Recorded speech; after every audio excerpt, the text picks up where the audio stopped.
Kitabu cha Qur'ani kina mambo mengi ya kustaajabisha juu ya maendeleo ya sayansi na teknolojia. Wasomi na watafiti wengi wa mambo ya kiroho wameendelea kubaki mdomo wazi juu ya kitabu cha Qur'ani. Wanasema Qur'ani haikuja kugundua vifaa, bali ilikuja kuweka ramani ya akili na kanuni za asili ambazo mwanadamu akizifuata lazima afike kwenye teknolojia ya juu. Mimi naitwa June Fetz, ndo wako pendwa sana kwenye masuala ya teknolojia.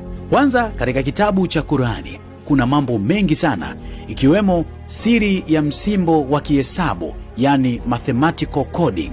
Moja ya siri kubwa inayowashangaza wataalamu wa kompyuta pamoja na masuala ya hesabu ni mpangilio wa namba ndani ya Qur'ani unaoendana kabisa na mifumo ya sasa ya kidigitali, yani binary, pamoja na data coding. Kuna uwiano wa kustaajabisha na maneno yaliyopangana. Kwa mfano, neno dunia limetajwa mara 115 na neno ahira limetajwa mara 115 vile vile. Neno malaika limetajwa mara 88 na neno shetani limetajwa mara 88 vile vile. Lakini pia bahari imetajwa mara 32 na neno ardhi imetajwa mara 13.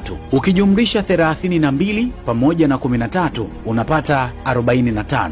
Ukipiga hesabu ya asilimia, yani bahari ni 32 ya 45 mara 100 sawasawa na 71.11 asilimia, na ardhi 13 ya 45 mara 100 sawasawa na 28.88 asilimia. Hizi ni asilimia halisi za kijiografia za uwiano wa maji na nchi kavu kwenye sayari yetu, zilizogunduliwa karne nyingi baadaye kupitia teknolojia ya satellite. Kuna siri ya kasi ya mwanga, yani the speed of light. Katika Surah Al-Sajda aya ya 5, Qur'ani imezungumzia jambo linalochukua siku moja kwa amri ya Mungu kushuka na kupanda, ambalo ni sawa na miaka 1000 ya hesabu za kibinadamu.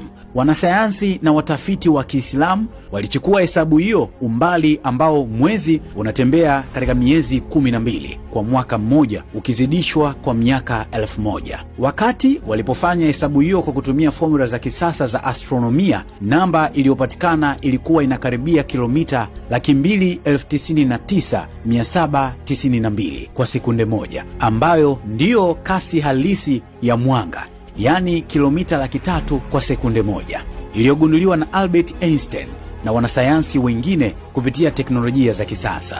Ukiachana na hayo, kuna siri ya teknolojia juu ya mawasiliano ya viumbe. Kwenye Surah An-Namri aya ya 18, Nabii Suleiman anamsikia mchwa akiwaambia wenzake, ingieni katika maskani zenu, asipokupondeni Suleiman na majeshi yake. Zamani watu waliona hizi ni hadithi tu, lakini leo kupitia teknolojia ya bioacoustics, vipaza sauti vidogo sana vinavyorekodi sauti za wadudu, wanasayansi wamegundua kuwa mchwa hawatangulizi tu harufu, bali wana mawasiliano ya sauti, yani acoustic signals, yenye miemko pamoja na maonyo, na wanatumia miili yao kupiga kelele za tahadhari ambazo zina muundo wa lugha kabisa. Lakini pia kuna siri ya uhifadhi wa data, yani data preservation. Qur'ani inazungumza sana dhana ya Lauhul Mahfuz, ubao uliohifadhiwa na kitabu ambacho kinalinda kila tendo, kila chembe na kila tukio la ulimwengu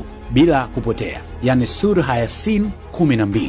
Siri ni kwamba ulimwengu wote unafanya kazi kama mfumo mkubwa wa kuhifadhi data, yani universal cloud storage. Leo hii binadamu anakaribia teknolojia ya kuhifadhi data kwenye vinasaba, yani DNA data storage system au quantum computing, ambapo kitu kidogo sana kinaweza kubeba data za dunia nzima. Qur'ani ilionyesha mapema kuwa habari au data haipotei, inabadilika tu kimfumo. Qur'ani haikutaja teknolojia kama chombo kilichokamilika, bali ilitaja sheria za asili za mwanafizikia, yani physics laws, ambazo zinasubiri mwanadamu atengeneze kifaa cha kuzitumia. Ni kama mtu aliyekuandikia sifa za umeme miaka 1400 iliyopita akakuachia wewe uhuru wa kutengeneza balbu au simu kwa kutumia kanuni hizo. Natumaini hadi hapa utakuwa umeelewa kitu ninachokizungumza. Ndiyo maana hadi leo wanasayansi wakubwa duniani wanashindwa kuelewa kuna mambo mangapi ambayo yamejificha